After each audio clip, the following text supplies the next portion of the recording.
Angels speak to everybody through feelings. People have these feelings they should do this or they shouldn't do that, or they hear certain things, and a lot of people put it aside and they go, oh, that's nothing, I will get round to it. But I always encourage people to listen to that body, because your body is a psychic vehicle, and through gut feelings and knowingness, your angels are trying to communicate with you.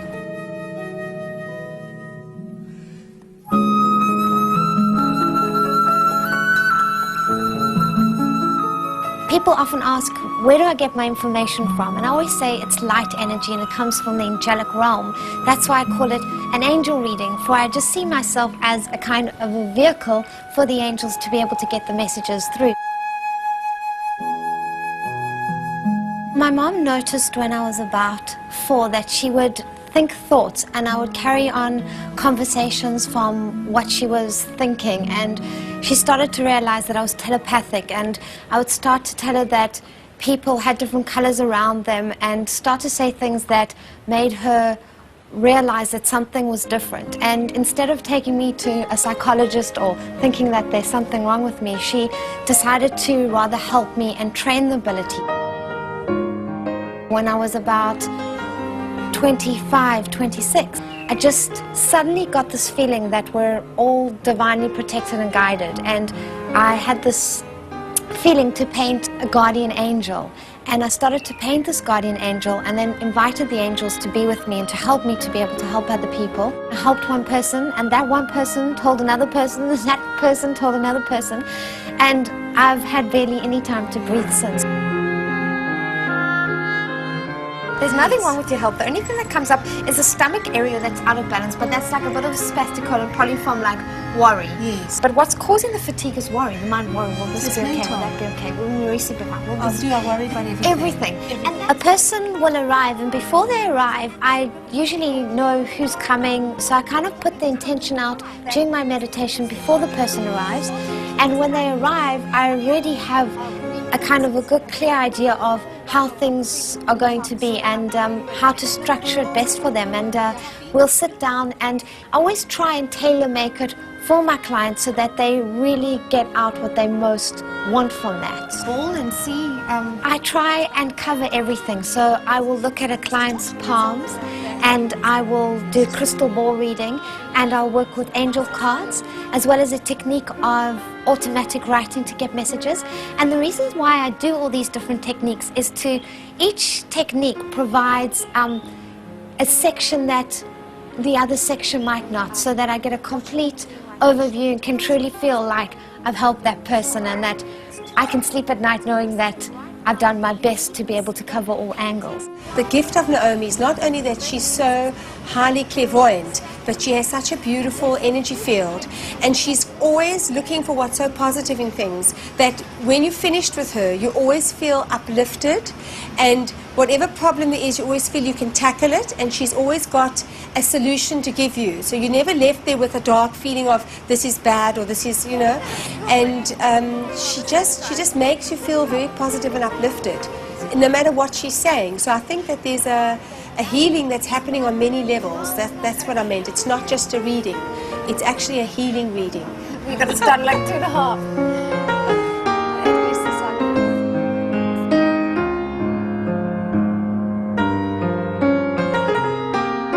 Usually I'll start off with automatic writing as like a menu. What does this person most need to know? And it's an amazing ability. I've also channeled my clairvoyancy through my hands. So you write the answer, and it's not what you think, like this person needs to know, but it's almost like you hear it and you write it through. So I just did quickly your soul purpose financial career and challenge card, and how I do this is I hold your hand and I use the energy that's coming through you. You know, it comes through for many different lifetimes. If I'm in these clothes, if I go to a different room and I change my clothes, I'm still the same person. And that's the same with previous incarnations, is that you just keep changing your body, but your soul you take with you all the time. The crystal ball reading actually is an amazing tool to be able to give people psychic or clairvoyant information. You ask the client to just hold it in his or her hands. It's almost as if the crystal absorbs the person's energy, and you just lift it to the light and you turn it around gently, and you kind of almost see the whole reading of what you need to know in the crystal.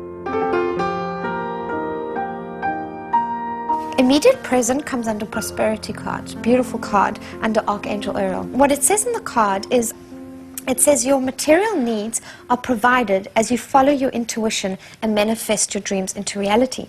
Now, what this shows me is that you have a big dream for yourself. There is something that you're working towards, and it's going to have a victorious outcome. And it's a saying that I really love, that it always goes like, God's delays are not God's denials. Because I always find that when people set the intention for something to come about, then it comes about more readily.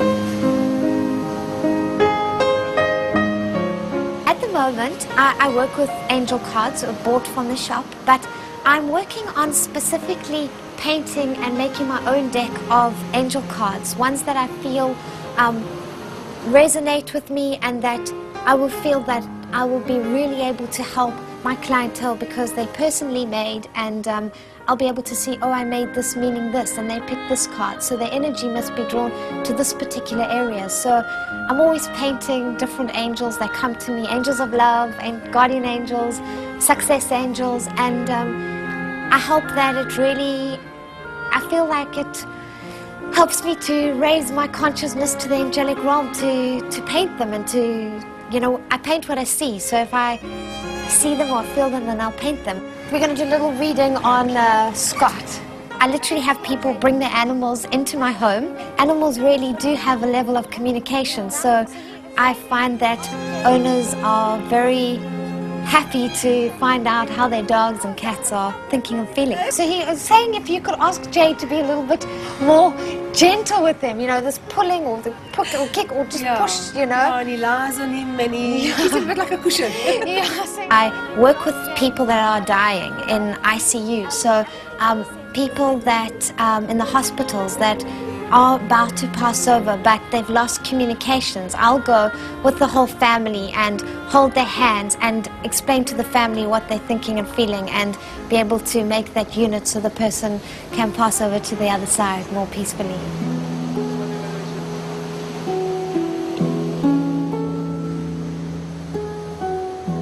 I feel that some people either love it or they don't, so I try to keep the controversy out of it, you know, so I try not to put it in people's faces, and I trust and have faith that the people that need help and want to find me, they do.